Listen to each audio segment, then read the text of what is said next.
Hey YouTube, what's up? Scarecrow here. I'm here today to do a deck profile on my premium Tachikaze build. If you're coming from standard, you're interested in getting into premium, and you want to do Tachikaze, this is a easy deck to do. Like most decks in premium, uh, the majority of the deck is made up of cards that actually come from standard, so pretty easy to do there. Other than the G Zone, the only cards in the main deck that aren't from standard are some old cards that are just commons and very cheap. So, yeah. Of the builds available to play in Tachikaze, I think this build is better than Anger Blader. I think it's better than Gaia. This build takes advantage of uh, a feature that became available in Premium after they changed the stride rules at the start of Standard, where you're allowed to stride as long as you've been on grade 3 for at least a turn. So this deck, kind of like Ezel does, cheats and lets you superior ride, jump to grade 3 a turn early, then you start striding a turn early. So to get started, the heart and soul of this deck is this guy here, Dino Chaos. If you're on grade 2, you can eat 2 rear guards and ride him from your hand, which will just give you the edge on the opponent. Let you stride early, especially if you go first. You'll be striding while they're still on grade 2. This is the heart and soul of the deck. Moving on to the other grade 3s, we got 4 Fiery Light Dragon, and we got 2 Gaia Emperor. The point of these cards is you don't want to stay on Dino Chaos as soon as possible. The turn following, you want to ride into one of these, get an Excel circle, go from being a 10k to a 12k. That's why these are here. That's why we're playing 6 re-ride targets, so make sure we're more likely to draw one and get it. As well as this card is good whether you ride it or call it. You can ride this card, put a gauge on a rear guard, and then stride. Gaia won't do anything once you've strode on him. That's why we're playing 4 of this and 2 of this. So this guy's good as van and rear. We are running Gaia though. Not only is he another target to just ride up, get an Excel circle, but later in the game you can often get to a low deck count, and Gaia is a good ride target so that you can be buffing up your rear guards that have gauges already on them. So if you need to, you can try and win the game like not using your Vanguard, as well as it's 1 less drive check. So moving on to the grade 2s, we got 2 Turbo Smilodon. This is the grade 2 clone of your Fiery Light Dragon. Does the same thing, just generates gauge easily, cheap, and fast. So then we got 4 Zealous Horn Dragon. The benefits of this card is that you can use his skill whether you're riding him or calling him to counterblast 1, draw the card, so you're plussing 1, then calling a card and giving it a gauge. So gives you card advantage, puts a gauge on things. It just generates some card advantage to make when you have to eat things to ride Dino Chaos a little less costly and draw into your pieces. We also play 4 Regiment Dragon. This card, you can use him on rear or Vanguard to give gauge whenever he's attacking, but we mostly run him for the fact that when he's eaten, he calls his gauge to the rear guard and he can give it a gauge. So he's a floater in the sense that you can eat him for the cost of another card and he replaces himself, as well as you can get extra attacks off of him. So that's why we run him. For the grade 1s, we got 4 Darting Dragon, which is our grade 1 clone of the Regiment Dragon, so all the qualities of Regiment Dragon are there. Then we have 4 Vicious Claw Dragon. I would go as far as to call this card a staple in Tachikaze. This card is just so good. It's, like I've said before, it's just a floater. You put it out there, you don't care what happens. If it dies, it replaces itself. Early game, you can like call it to rear guard and swing with it. Even if your opponent decided to kill it, there's no downside to that. You're just replacing it. It makes its own gauge, puts cards in the hand. It's just a very good card. And then we got 4 of our last grade 1 Prison Bird. Typically and premium cards that have the skill of this to look at top 5 for grade 3 searchers, we call them. They aren't that great. You typically don't want to run them. However, as I was telling you at the beginning, Dino Chaos here is the heart and soul of this deck. We need to see this card on turn 3 for the deck to do what the deck does. So just running 4 of it, you're risking like not seeing it. So this is just a way to make the deck more consistent, help make sure you get to it. And that's why we play them. Moving on to the grade 0s, we have our starter, which is just a typical V-Series starter. It draws a card, gives you a ticket. So far, it's the best option. We also run one of this really old card, Baby Tarot. It is Counterblast 1, move the soul, look at top 3, add a grade 3 you find. Basically, the point of this card is to just be like a 5th copy of Prison Bird. And as I said, we need to see our Dino Chaos. So running a 5th copy of Prison Bird is just to make the deck even more consistent at finding the Dino Chaos. So, and even if you don't like end up needing to use this card, like you already had your Dino Chaos, it's not a big deal. This is Tachikaze. You can just end up eating this card for a cost, or just using it as a 10 shield. It's not really a downside. Then for our triggers, we obviously have 4 heals. V-Series heals are the best to use. The plus 10, the extra power that they give out, is just better than the effects you could have from heal triggers back in G that actually had effects. The more power is just better. And then for the other triggers, 4 crits that let you stride, followed by 4 crits that move the soul, get plus 10 draw, and 4 crit sentinels. This deck goes through its deck very quickly. You can pretty easily get to deck out in later game, so draw triggers aren't really that great for the deck, as well as like since you're on a limited time span, you want to kill your opponent. Nothing kills your opponent quite as much as crits, especially when you're running 12 of them. There's just a lot of good reasons you should play this over anything else. Fronts, you're never going to have the rear guards in the front row to hit and buff. They're only going to ever be like 1, maybe 2. So crits is the way to go, especially since you have a restanding Vanguard. Right, for the G-Zone, start with the boss card of the deck, Gluttony Nebros. This is the only stride you're typically ever going to use.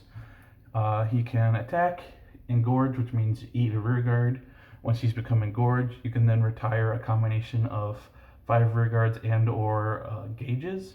So you can do like 1 rear guard, 4 gauge, 2 rear guards, 3 gauge, 5 gauge, no rear guard. You get the idea. And then he restands himself and doesn't even lose a drive check. So he'll be able to attack, triple drive, restand, attack, triple drive. He's very scary in the sense that you also remember you're running 12 crit. Very scary card. Because of Dino Chaos, you're going to be dropping this card while your opponent's at grade 2.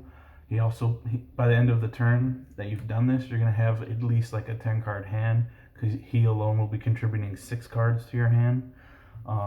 As well as any skills that he off your rear guards, like if you're eating like vicious claws and stuff popping off, and very solid. He also has a useful skill that when he's faced up in the G zone, you can give a rear guard a gauge. It doesn't come up a ton, but it is useful like here and there to use. Because of that, I could see an argument to play more than 2. It wouldn't be very hard to win that argument with me. I'd be like, yeah, sure. It makes sense. I just haven't bothered to do it. I'm running just other cards in the deck to give me more options in really weird scenarios. So that's why I'm not. You're only ever going to want to stride him twice anyway. If you've strode him twice, you're near deck out, so you wouldn't want to even be striding anything probably. Moving on, we got 2 of the Anger Blader stride, because I don't want to try and say that name. This card isn't nearly as useful in this build as it is in the Anger Blader deck, but there are a few times where you will use it, so it's there. It's also one of the better strides Tachi has. So then we've got this is where the deck's going to get into its more utility cards, like one-ofs. This guy, Grigo Garrett, I think it's Grigo Gigant.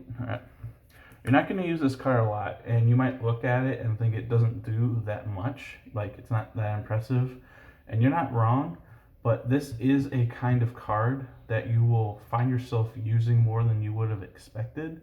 You're not going to use it like terribly often, like maybe like once or twice every 10 games, you'll be like, oh, I'm in a really awkward situation, and this guy's actually a useful thing to go into, where you don't have a lot of resources going on. You can't make the plays you want. Like there's no way you'll be able to afford the cost of Gluttony.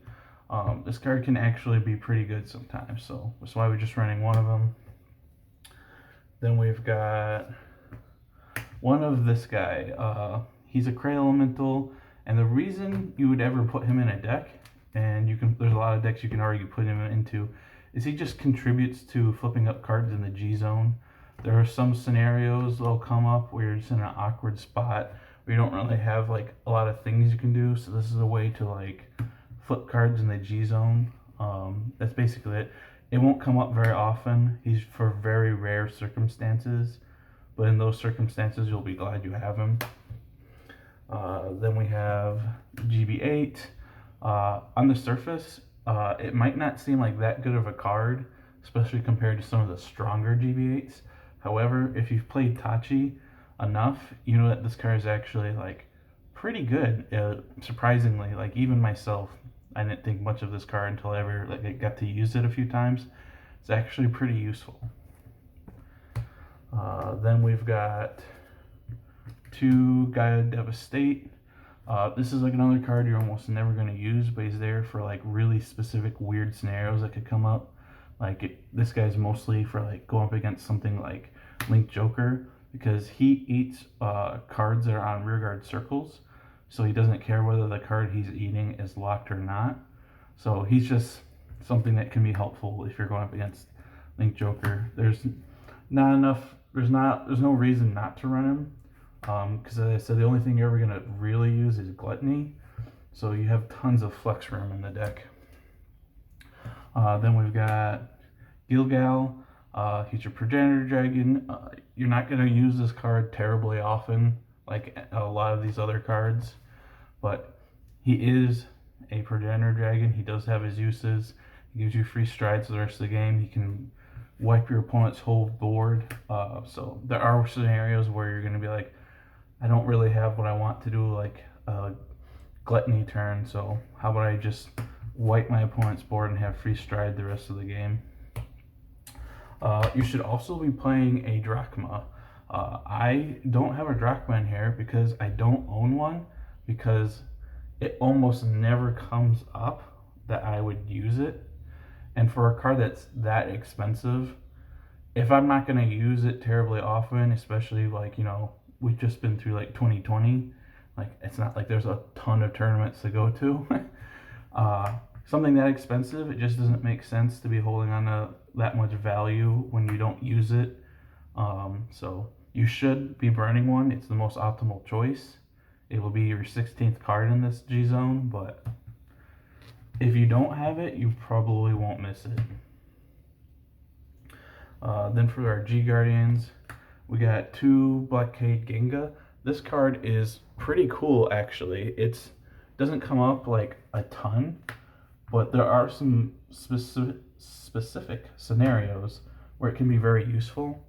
Let me grab a few cards that I get you an idea of what I'm talking about. So let's say,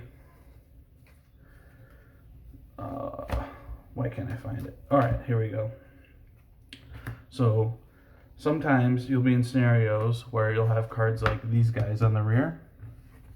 You can guard with your Genga.